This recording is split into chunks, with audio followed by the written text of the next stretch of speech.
Meskipun kita lupa dengan sandi atau password akun Gmail kita tetap bisa login di PC dan laptop hanya dengan menggunakan nomor HP kita.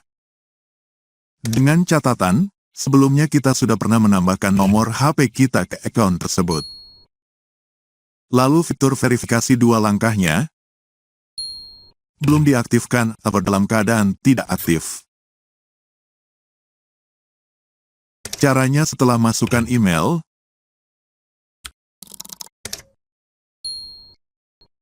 pilih lupa sandi. Lalu masukkan nomor HP kita tersebut sesuai 2 angka terakhir yang dibocorkan ini.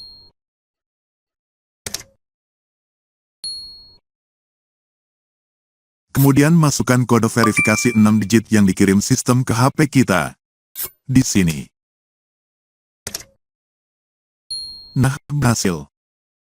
Selanjutnya kita tinggal pilih, mau langsung buka akun kita, atau mau ganti dulu sandinya. Buat sandi baru kita pada kedua kotak ini.